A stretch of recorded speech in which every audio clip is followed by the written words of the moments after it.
A guisa de introdução, Atos 10 marca a primeira vez que o Espírito Santo é derramado sobre gentios, isto é, não judeus. Esse evento, no caso, quebra o pensamento judaico, até mesmo dos cristãos, de exclusividade e mostra que o evangelho é para todas as nações. Eu preguei aqui no domingo e afirmei que nunca foi plano de Deus que a nação de Israel fosse uma potência como foi com Salomão. A ideia de Deus com a nação de Israel é que ele continuasse sendo o rei de Israel, o rei nacional, e que a nação de Israel fosse testemunha de seus feitos. É isso que ele fala quando escolheu Abraão: em ti serão benditas todas as nações da terra. A ideia é que Israel fosse uma nação missiológica, que evangelizasse e testemunhasse os feitos de Deus. A verdade é que até mesmo entre os cristãos, você tinha um pensamento de exclusividade.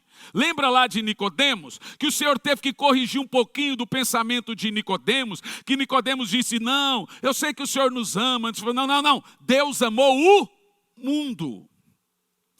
Ali foi uma clareza de Jesus corrigindo a fala de Nicodemos, um dos maiorais da sinagoga, afirmando para ele que Deus morreu pelo mundo todo, não somente por judeus ou hebreus, assim dizemos. Esse evento aqui de Cornélio, ele quebra o pensamento dos judeus, dos hebreus e até de cristãos, e mostra que o evangelho é para todos. Inclusive, esse tipo de pensamento traz uma briga muito feia entre o apóstolo Paulo e o apóstolo Pedro. Há quem diz que foram nos tapas. Irmão, eu sou biblista, eu sou literólogo, o que não está na Bíblia, eu vou falar que a Bíblia diz que resistiu na face, não falou que foi no tapa, não foi no soco. Ainda que pareça, eu fico que está ali para mim. Você erra menos quando você faz isso.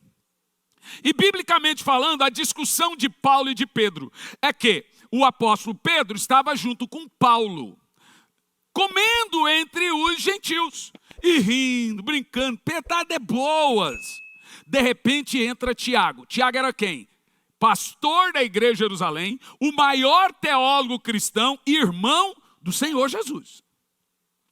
Quando Tiago entra, Pedro toma um susto. Eita, é Tiago, olha só. Ninguém esperava que Tiago fosse aparecer naquela comemoração de judeus e gentios. O que Pedro faz? Pedro levanta da mesa e fica do lado de Tiago assim. Ó. Agora que a gentalha lá, não conheço. Paulo continua sentado. Vê que Pedro se levanta e fica do lado de Tiago, quase dizendo: Tiago, me obrigaram. Eu não queria, mas Paulo me obrigou. Diz a Bíblia que Paulo se levanta, e o próprio apóstolo Paulo diz que ele resistiu Pedro na sua face. Eu acho que é o modo de dizer, falei na cara dele. Para mim é isso, não é briga nem nada. E ele disse: você até agora, pastor dele, hein? Pastor dele, até agora você estava aqui assentado, contando piada, jogando tigrinho, brincando, rindo. Mas depois que Tiago chegou, você levantou como que não conhecendo a nós. E ele resiste, e ele chama Pedro de hipócrita na lata. Você é hipócrita. E o que acontece nessa reunião? Um concerto. Claro que aconteceu um concerto. Mas isso serve para você ver que havia um certo preconceito entre os judeus aceitarem os não judeus. Jesus morreu só para nós. Gente, se Jesus tivesse morrido só para judeu, onde estaria o cristianismo hoje? Que coisa, não é? Então, nós aprendemos isso. Em segundo lugar, Cornélio, um homem que atraiu a atenção de Deus. Quem era Cornélio? Primeiro, no versículo 1. Pode deixar os textos. Cornélio era um centurião romano. A Bíblia afirma que ele era um chefe militar. E a Bíblia faz questão de mencionar que ele era gentil. Um romano gentil. É o Espírito Santo mesmo, viu? Romano gentil. Mas o texto bíblico afirma que Cornélio era bondoso para todos os seus soldados. O termo centurião significa que ele cuidava e ele era responsável e chefe de 100 soldados. O Império Romano foi o exército mais poderoso do mundo porque ele repartiu o exército em grupos de 100. Então, quando chegava numa guerra, tinha aqueles monte quadrado assim. Cada um daqueles quadradinhos eram 100 e cada 100 tinha um comandante. E o comandante respondia ao comandante maior. Por isso que eles eram grandiosos. Neste caso, Cornélio era líder de 100 grupos de soldados. No versículo 2, a Bíblia Sagrada diz que Cornélio era temente a Deus. Olha bem para mim. Existem algumas coisas na Bíblia que atraem a presença de Deus. É importante nós entendermos que quando nós usamos o termo temente a Deus, foi e sempre foi um dos critérios em todo o Velho Testamento para os sacerdotes, reis e profetas. Eu te expliquei domingo a diferença de profeta e de sacerdote. Profeta representa Deus, sacerdote representa o povo. O profeta fala em nome de Deus. O sacerdote fala em nome do povo. Por isso que foi escolhido Moisés, representante de Deus, Arão, representante do povo. O que é interessante é que Jesus vem com 3 títulos que não estão aqui. Ele vem com o título de juiz, que é um outro título que tem. Ele vem com o título de profeta e ele vem com o título de sumo sacerdote. Samuel e outros também tiveram esses 3 títulos: sacerdote, juiz e profeta. É muito importante você entender esse contexto. O texto bíblico no versículo 2, pode postar por gentileza, diz assim: piedoso e temente a Deus com toda a sua casa. O texto aqui afirma, não é igual Samuel, que seus filhos não eram tementes a Deus. Não era igual Eli, que seus filhos não eram tementes a Deus. Aqui diz que tanto Cornélio e como toda a sua casa eram tementes a Deus. É interessante você saber que Cornélio era um oficial romano. Ele deveria servir Astarote, ele deveria servir Diana, ele deveria servir Tamuz, Samiramis e etc. Mas não, esse soldado romano, esse chefe romano militar, decidiu servir ao Senhor.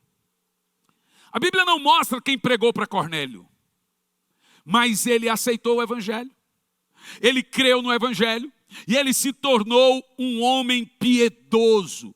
Os irmãos vão se lembrar que eu preguei uma mensagem aqui sobre piedade. E o que significa piedoso? Piedoso não é necessariamente igual santo. A santidade faz parte da piedade. Piedoso vem da teologia chamada pietismo, ou seja, pietismo, que significa aquele que pratica todos os atos de piedade. Se lembram quais eram os atos de piedade? Esmola, oração, jejum, leitura da Bíblia. Todas essas coisas eram chamadas na Bíblia de atos de piedade e faziam desse homem piedoso. Não é à toa que Cornélio é visitado, em primeiro lugar, por um anjo. Depois, em segundo lugar, por Pedro, o grande pastor da igreja. E em terceiro lugar, pelo próprio Espírito Santo.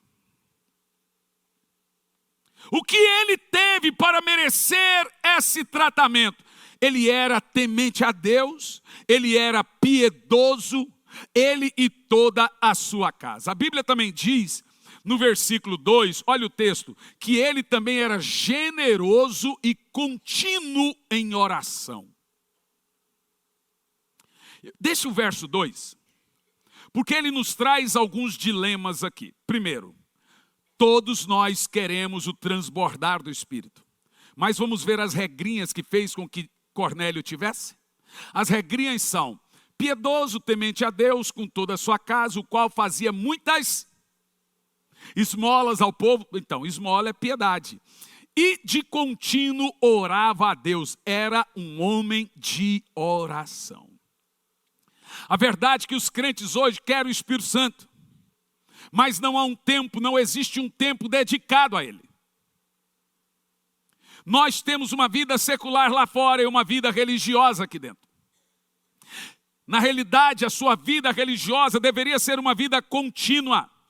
Irmão, esquece, tira da sua cabeça. Ninguém vai viver um autêntico derramar, um novo derramar do Espírito Santo sem uma vida contínua de oração. Aqui está o segredo de Cornélio. Um homem de contínua oração. Esse dia, um profetinha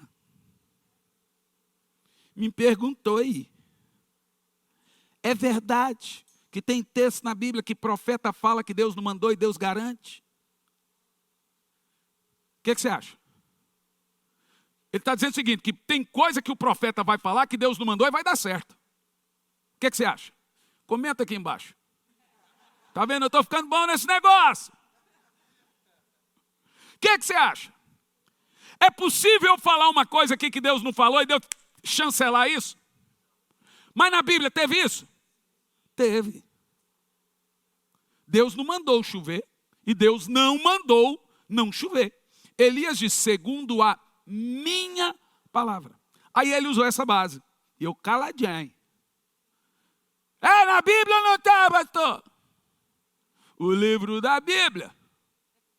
Está na Bíblia ou não está? Falei, tá. Mas vamos fazer o seguinte, olha o que Tiago fala de Elias. Elias foi um homem sujeito às mesmas fraquezas que nós. Mas orou, ponto 1. E o fogo desceu, ponto 2. Você está falando que você tem a mesma intimidade de Elias? Primeiro, você ora igual a Elias. Segundo, você mandou o fogo descer? Não, então você não tem a mesma intimidade de Elias. O camarada literalmente usar Elias como comparativo, porque ele pode falar o que ele quiser que Deus não mandou e vai dar certo, vai nesse rumo. É isso que está acontecendo nesse país, gente. A verdade é que existe aqui na Bíblia os critérios para você ser visitado pelo Senhor. Cornélio foi visitado pelo Espírito Santo. O verso 2, para mim, tem uma importância tão grande quanto o 44. Cornélio, piedoso, temente a Deus, não só ele, mas ele e toda a sua casa. Era um homem que fazia esmolas ao povo e de contínuo, diariamente orava. Aqui na minha versão diz, constante em oração. Aí surge a pergunta. O que chamou a atenção do céu? Eu vou cravar isso aqui um pouco. E aí surge um detalhe interessante.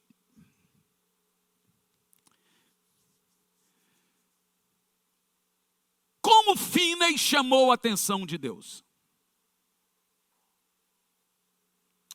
Como Moody chamou a atenção de Deus?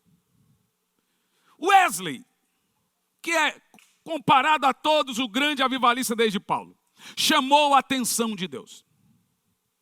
O que Jonathan Edwards, veja, os irmãos vão se lembrar que em 1822, em Massachusetts, ali no norte dos Estados Unidos, tem uma cidadezinha muito pequenininha chamada Salem. Vocês se lembram de Salem? Salem era a terra das bruxas. Por quê? Porque aquilo ali, gente, começou com um vale a demônios.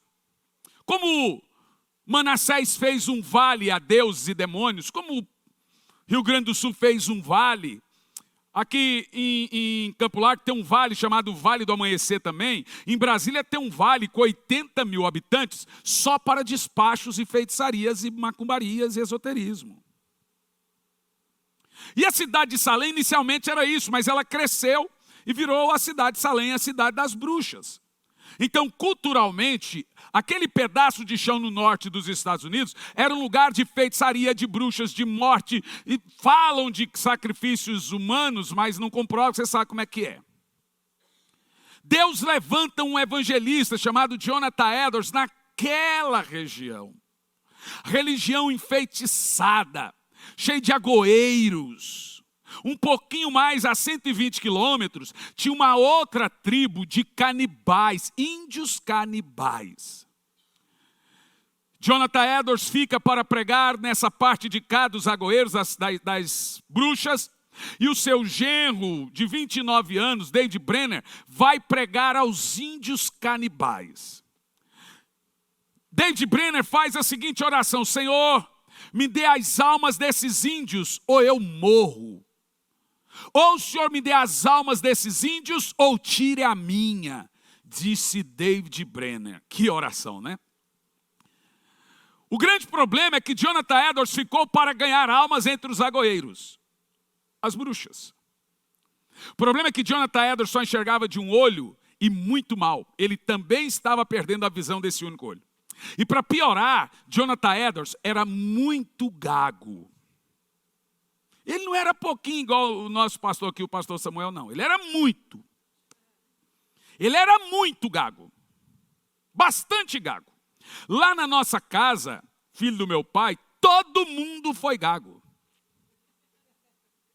Eu fui o mais gago de todos. Meus irmãos, todos foram gagos. Os únicos que permaneceram, de uma forma discreta, foi meu pai e meu irmão. O resto, não sei como a gente foi deixando, não sei como, realmente. Mas é uma coisa que você vai aprendendo, né? Meu pai sempre foi gago, né? E Edwards falou o quê? Ele orou por muito tempo. Irmãos, olha para mim. O segredo de toda vitória é se preparar com a vida de oração. Aconteceu um evento famosíssimo no Brasil aí, que muitos pastores foram condecorados nos Estados Unidos. Vocês prestaram atenção nisso? Acho que tem mais de 3.000 pastores que foram condecorados nos Estados Unidos com um título internacional. Ou seja, esses pastores foram lá na Gateway, em Dallas, e receberam agora um título internacional de ministério dado por um colégio famosíssimo americano chamado Cephani, um título. Isso é maravilhoso para título. Bom, me chegaram o convite. E eu não estava respondendo ninguém, me chegou o convite. Como tudo na minha vida que eu faço, eu ponho em oração, eu respondi. Falei, gente, isso é bonito. É bacana, eu acho legal. Todo mundo recebeu. Eles quiseram condecorar alguns pastores brasileiros. Mas eu vou orar. O pastor até riu na minha cara. Falou, "Quê? Você vai fazer o quê? Irmão, você vai receber um título americano, você vai orar?" Eu falei, irmão, é costume meu. Eu vou orar, vou falar com Deus. Vou ver, Senhor, Espírito Santo, o que você acha disso? E muitos pastores, homens de Deus receberam. A maioria que eu conheci, amigos. Até o pastor Luciano recebeu, todo mundo. Mas, irmãos, eu fui orar. Eu não devia ter feito isso. Eu devia ter ido lá e recebido o diploma. Porque na hora que eu fui orar, deixa eu deixar uma coisa clara. Em nenhum momento eu quero diminuir a importância dessa comanda. E é uma bênção. Isso é Deus honrando muita gente. Só que no meu caso, o Espírito Santo falou para mim que não era para eu ir. Não sei por quê. Não sei se eu ia ficar vaidoso. Não sei se ia subir para a cabeça, mas ele não me deixou ir. A hora que eu falei para minha esposa, ela falou assim, como é que é? Deixa eu ver se eu entendi.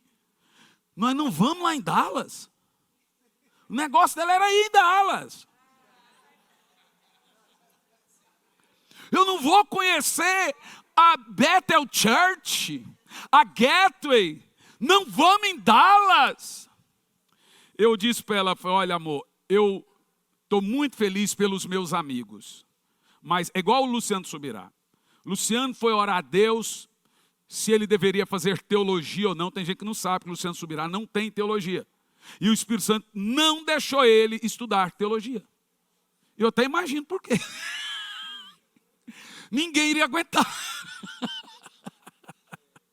Misericórdia, aquele homem com teologia, sangue e fogo. E no meu caso, irmãos, eu ouvi abertamente da parte do Senhor. Pode ser que o ano que vem o Espírito Santo mude. Dessa vez ele olhou para mim, eu ouvi a palavra dizendo, não vá. Mas Senhor, por quê? Não te devo satisfação, não vá. Então deixo claro e amo o diploma de todos os meus amigos, mas você acha que eu fiquei triste? O que você acha? Responde. Muito. Claro que eu fiquei.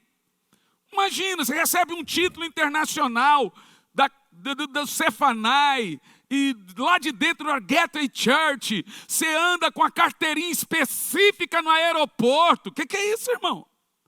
Você chega em qualquer aeroporto, você mostra a sua carteirinha desse título, de tal. Para mim seria excelente pelo tanto que eu viajo. Só se eu fosse doido em diminuir a importância disso. Mas o Espírito Santo não deixou. Eu estou indo lá agora, vou pregar agora, eu vou só em Miami. Não vou em Dallas.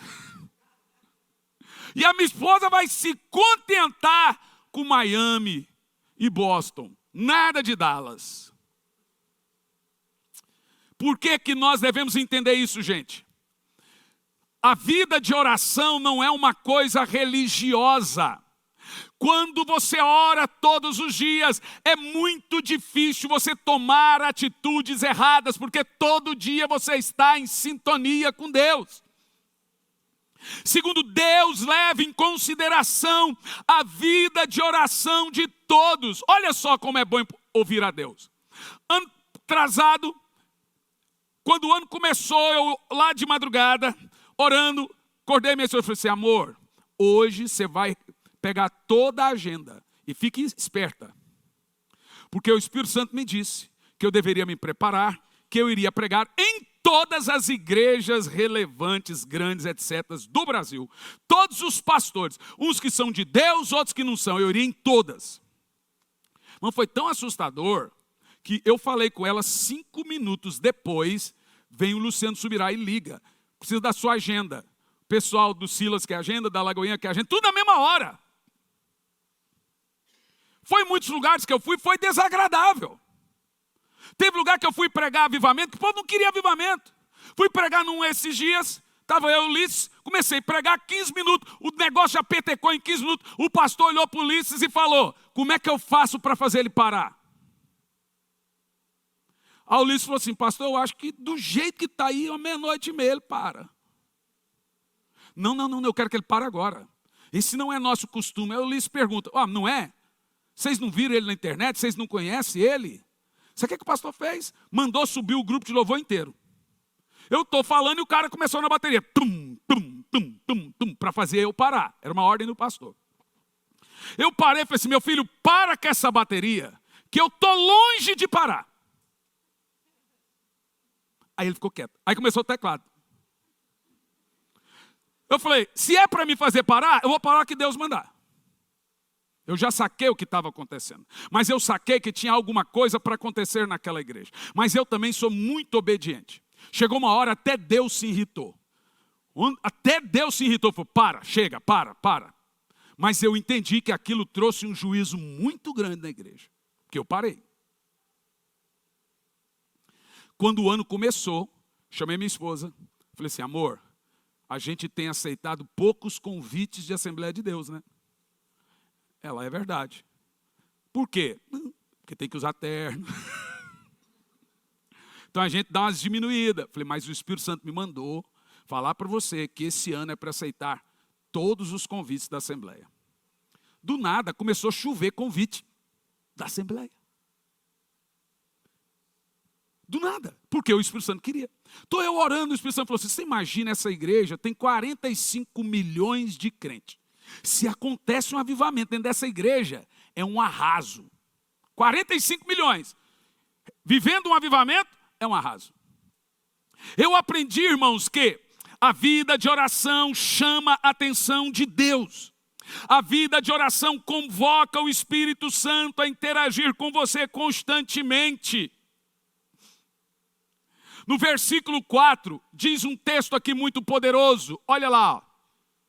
O qual, fixando os olhos nele, e muito atemorizado, diz: que é, Senhor? E disse-lhe: as tuas orações e as tuas esmolas subiram em memória diante de mim. Vocês estão entendendo por que que lá no versículo 44, o Espírito Santo desce sobre Jope? Porque Cornélio, ele traçou o caminho certo. Ele fez tudo certo para viver um avivamento. Não tem avivamento sem piedade. Não tem avivamento sem um coração dedicado. Não tem avivamento sem vida de oração.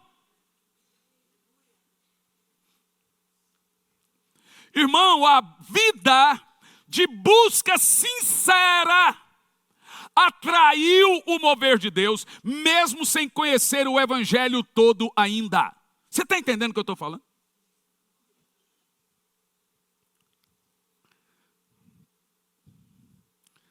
É tremendo. Deus move Pedro em Jope. Dos versos de 9 a 20, Deus chama Pedro. Ele podia chamar qualquer outro, mas ele chamou Pedro. Por que ele chamou Pedro? Porque o pregador do Espírito Santo no Novo Testamento é Pedro. Ele é o pregador derramador do Espírito Santo. Das 4 vezes que o Espírito Santo foi derramado, 3 vezes foi com Pedro. Pedro, então, em oração, recebe uma visão. Olha que coisa interessante. Oração encontra oração. Corações que oram se entendem com corações que oram. Cornélio estava em oração em Jope. Pedro estava em oração em Cesareia. Pedro orando, ele recebe uma visão. Olha a visão. Verso 11 e 12. E ouviram os apóstolos. Verso 11 e 12. E viu o céu aberto, e que descia a ele um vaso, como se fosse um grande lençol, atado pelas 4 pontas e vindo para a terra. No qual havia de todos os animais quadrúpedes e feras e répteis da terra e aves do céu. Essa foi a visão do apóstolo Pedro. No versículo 13, levanta-se a voz para Pedro, e foi-lhe dirigida uma voz: levanta-te, Pedro, mata e come. Olha que Pedro tem problema. Porque olha o que Pedro fala, o bicho é maluco. Mas Pedro disse: de modo nenhum. Deus está falando para o cara, come, e ele está falando para Deus: não. Você é doido, é?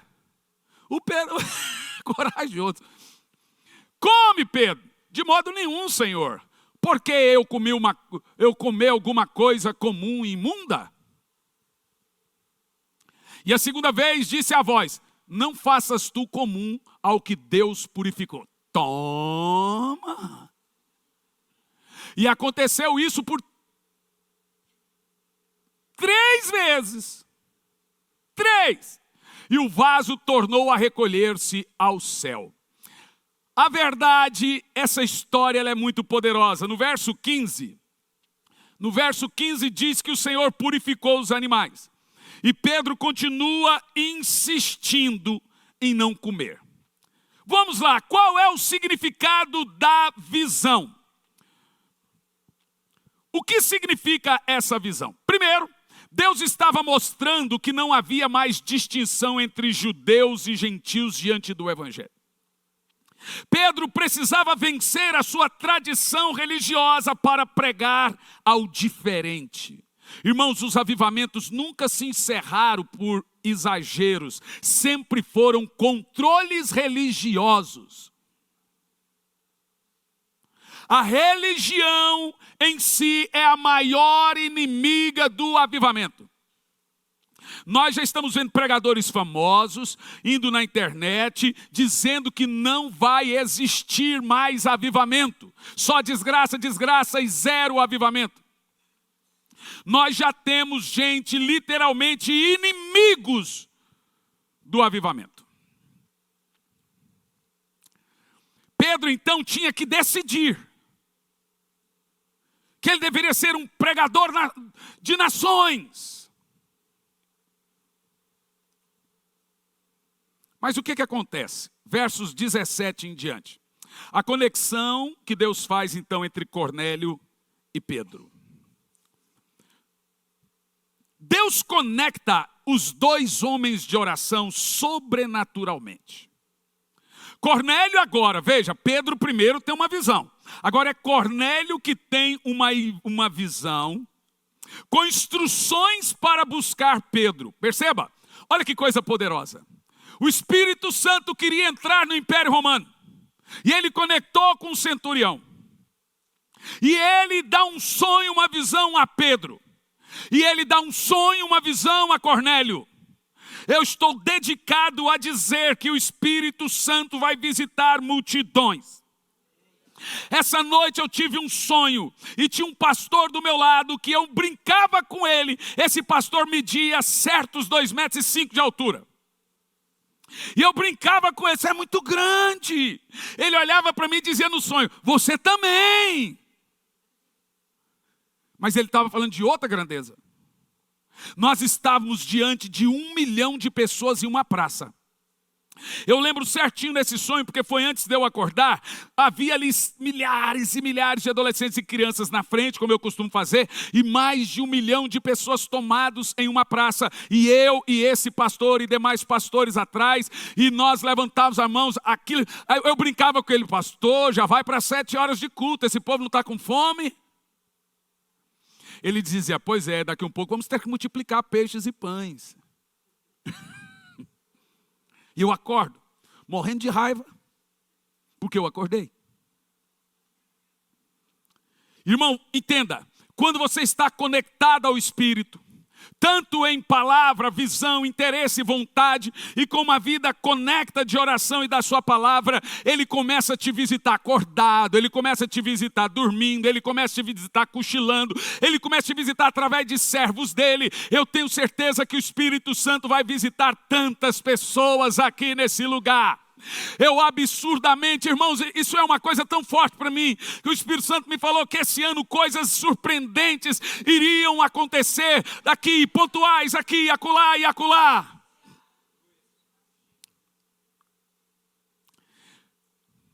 Pedro, ao mesmo tempo, ele é avisado pelo Espírito Santo para ir com os mensageiros. Você lembra? O anjo aparece para Cornélio. Texto que nós já lemos. Eu ouvi suas orações e vi suas esmolas. Agora o anjo alerta Cornélio para mandar mensageiros buscarem Pedro. O problema é que os mensageiros de Cornélio eram soldados. Você imagina, Pedro está lá desboas e chega lá uns soldados romanos e fala, venha conosco. Quando esses mensageiros vão atrás de Pedro, é interessante que na mesma hora o Espírito Santo lembra Pedro da visão que ele teve. Como é que você disse que você não vai pregar para esses irmãos, chamando eles de impuro, aquilo que eu tenho consagrado? A ideia de Deus com Pedro não era ficar comendo animal, não. Era ele parar com essa distinção entre judeu e gentil, judeu e gentil. É que ele iria chegar lá em Jope e ver aquela multidão, você imagina, só soldados são 100, cada um levava seus parentes e familiares, mas os parentes de Cornélio, milhares de pessoas estavam reunidas esperando o quê? O Espírito Santo. Oh, glória! Vou falar como eu tenho que pregar para os irmãos assembleanos. Eu tenho que aprender. Dá uma rajada aí, irmão. Acho que nem é assim, né? Como é que é, ô Reiva? Eita! Aê, ó. Aê, tá vendo? É que nas igrejas church agora não é mais aleluia, glória a Deus, é uau. Uau! Que uau! Ah, hoje, né? Oh, Deus bom. E agora Pedro é avisado pelo Espírito Santo que ele tem que ir com os mensageiros, sem medo. A princípio deu medo, mas Pedro não foi bobo não. No verso 23, diz que ele leva consigo 6 irmãos judeus. Vocês vêm, eu vou. Então, chamando-os para dentro, os recebeu em casa, e no dia seguinte foi Pedro com eles, e foram com ele alguns irmãos de Jope. Pedro não foi sozinho, não. Por quê? Pedro sabia, o Espírito Santo tinha falado com Pedro, que o Espírito Santo ia descer no Império Romano. Irmão, essa é a primeira vez que o Espírito Santo desce no Império Romano. A segunda vez seria com o apóstolo Paulo em Éfeso, Atos 19. Mas essa é a primeira vez, é inédito, um avivamento dentro do Império Romano. Então você imagina a empolgação de Pedro? Não foi Paulo, não foi Tiago, foi o gonorante Pedro, che.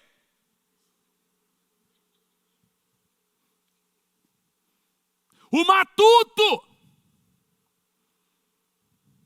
Estava pregando em Porto Alegre e gritei: e aí, chiruzada? Todo mundo ficou calado, olhou assim para mim. O que foi? Vocês não são chiru, não? Aí falou: somos, só que isso é muito íntimo. Mas eu sou íntimo de vocês, chiruzada. Paguei um mico desse em Portugal. Chamei: e aí, seus gajos? Aí foi feio. Porque gajo você só fala para uma pessoa bem íntima, de dentro de casa. Você não fala para estranho. Falei: tá bom, irmão, vocês me perdoem pelo gajo. Abra a Bíblia aí, por favor, seu gajo. Na realidade, Pedro leva os 6 irmãos para ser o historiador, para contar. Você pergunta: quem escreveu certas coisas? Por exemplo, quem escreveu o livro do profeta Samuel, se ele morre no início do 2º livro? Os historiadores. Inclusive é assim até hoje. As histórias vão sendo contadas. E aí, isso seria interessante, essencial para validar o que ocorreria com os gentios. Pedro estava super, mega, ultra empolgado. Porque ele falou assim: que eu no Império Romano, eu vou lá, o Espírito Santo vai descer no Império. Nem foi Paulo.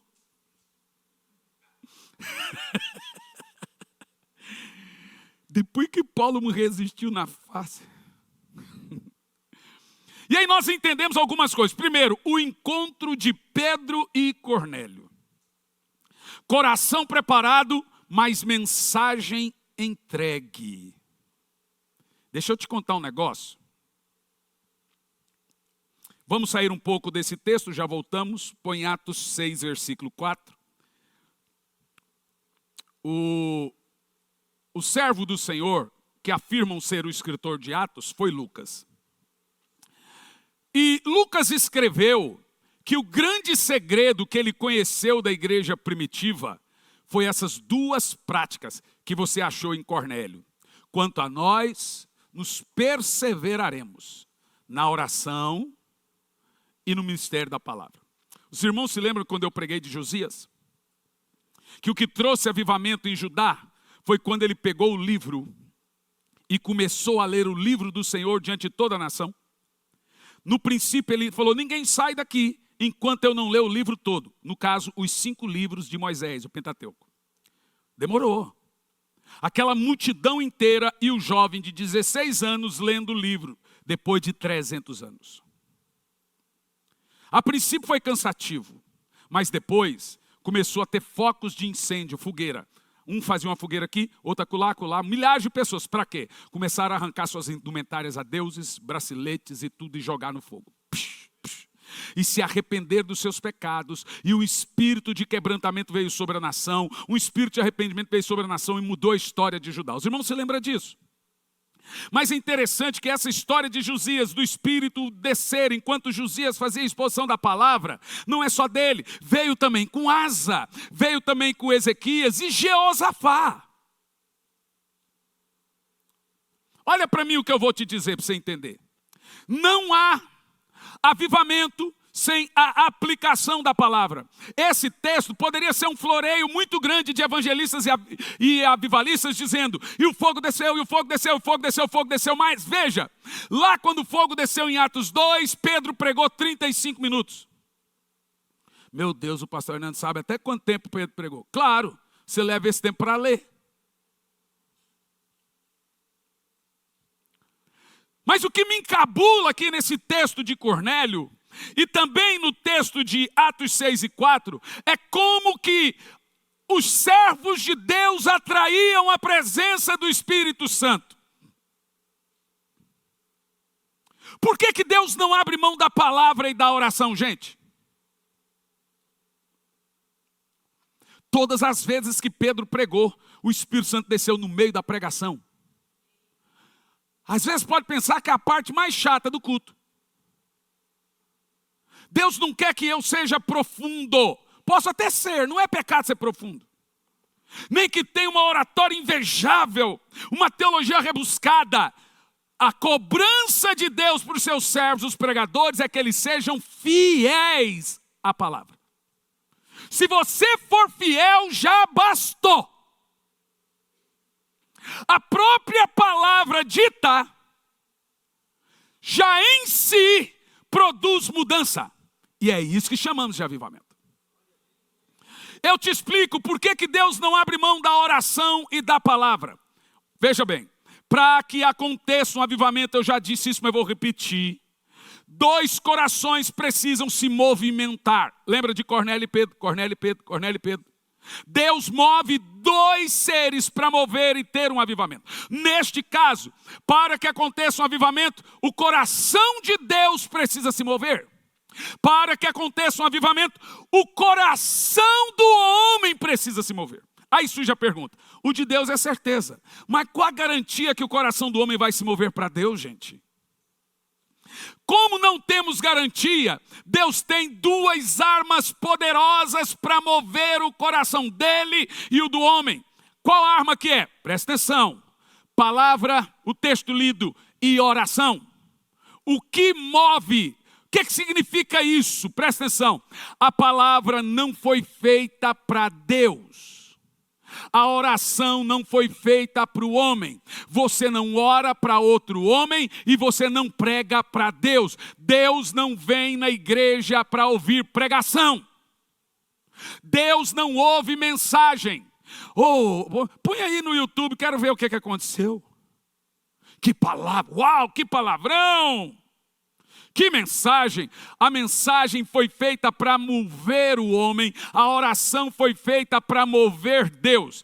O ministério da palavra é de poucos, o ofício da oração é de todos. A palavra move o temporal, a oração move a eternidade. A palavra move o coração do homem, a oração move o coração de Deus. Qualquer um de nós, se conseguirmos trabalhar palavra e oração, palavra e oração, palavra e oração, entraremos numa rota que a Bíblia chama de piedade e viveremos um autêntico fogo do Espírito em nossos corações. Uou! Quem entendeu aí, aplauda!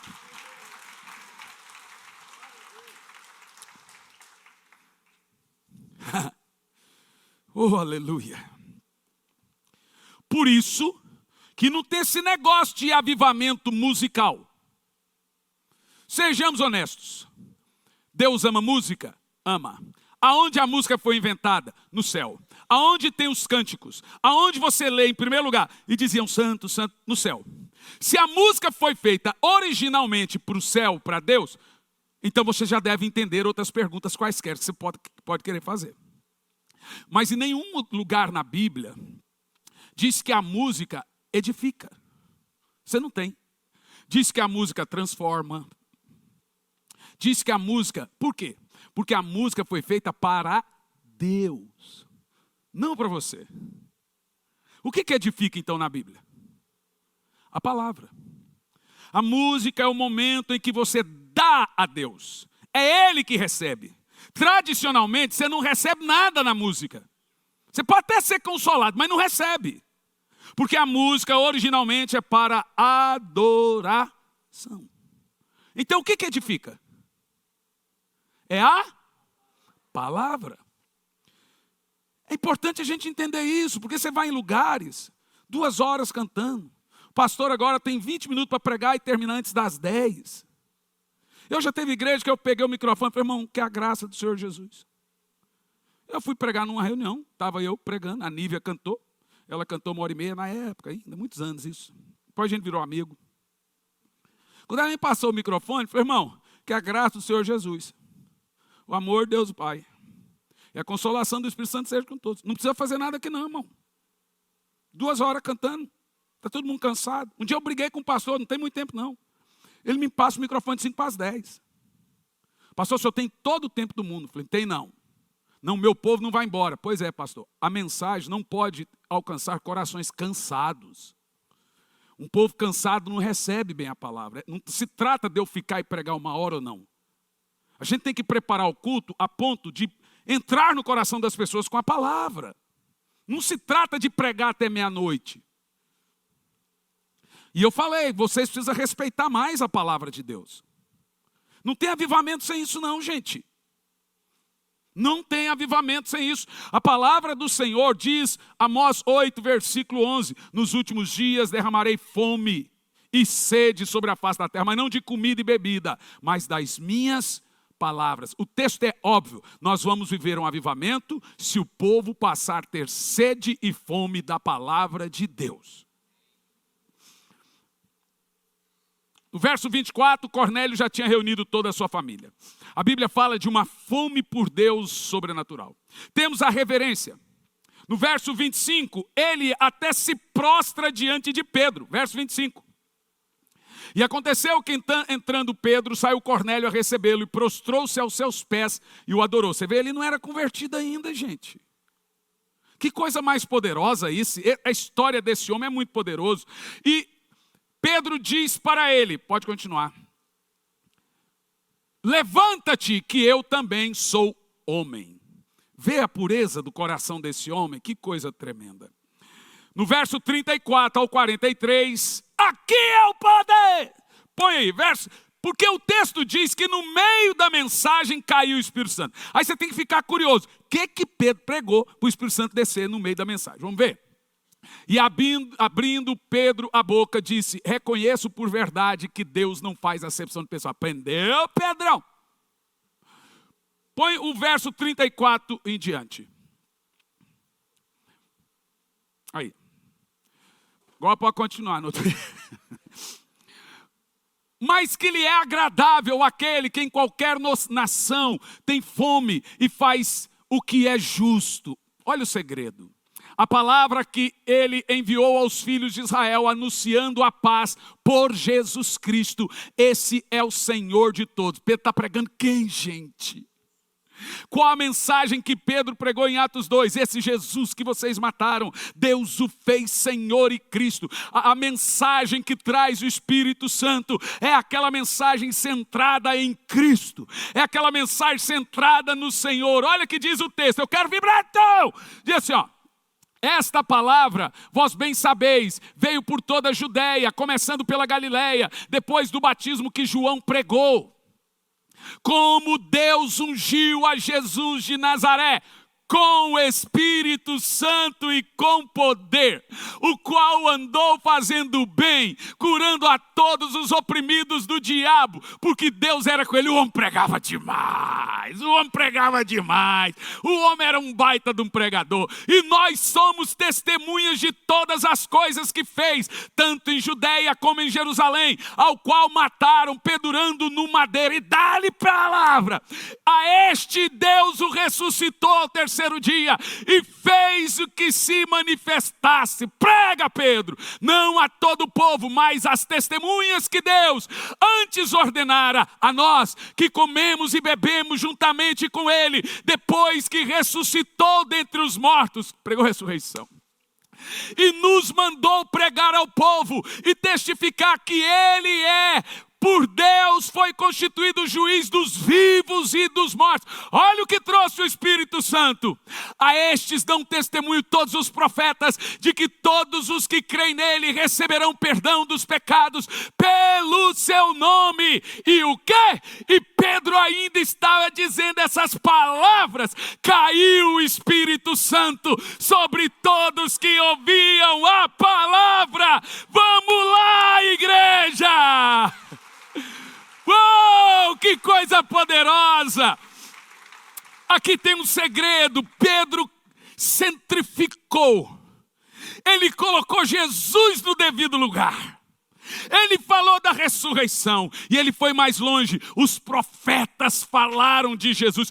Que baita pregador! Ele pregou o simples.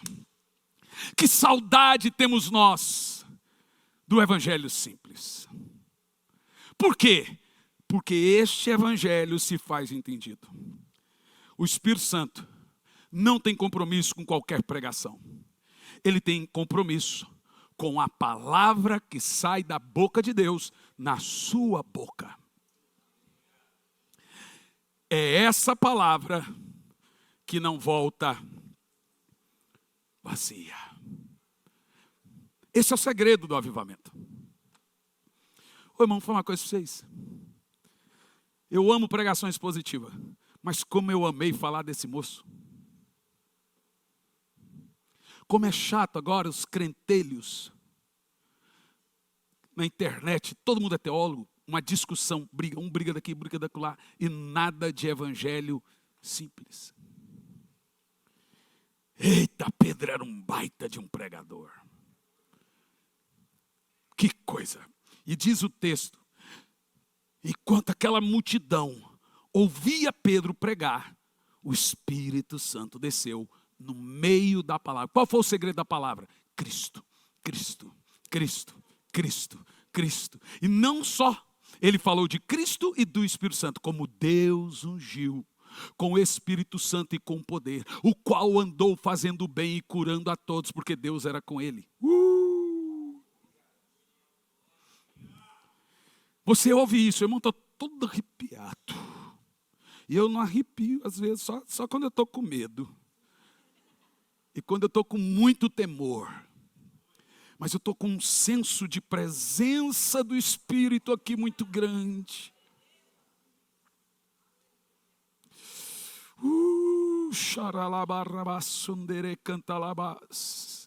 Ali nesse texto caiu o Espírito Santo e todos passaram a falar em línguas. Você imagina? Romanos que nem tinham recebido Jesus ainda, estavam orando em línguas.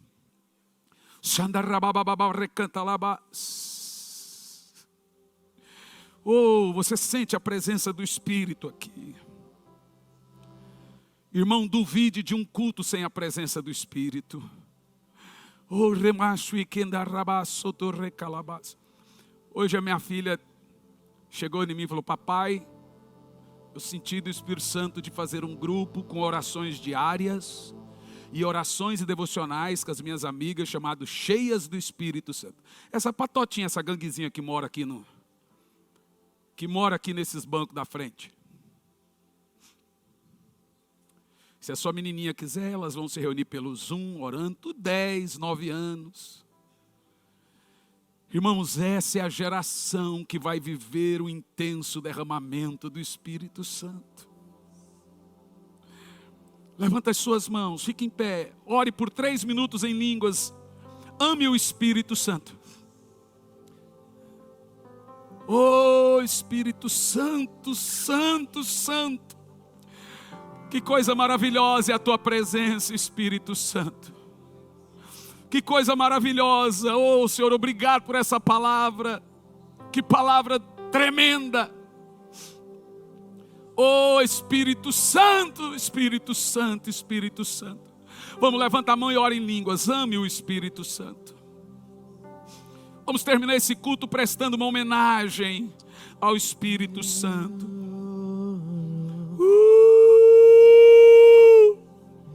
Espírito Santo,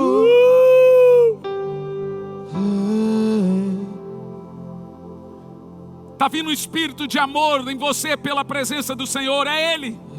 Espírito É Ele. Santo, É o Espírito Santo.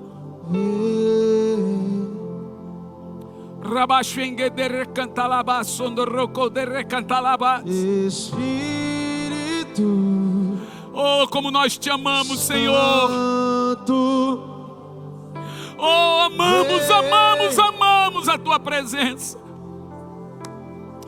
Oh, recantalaba, laba, laba, rachonde, recantalaba. Espírito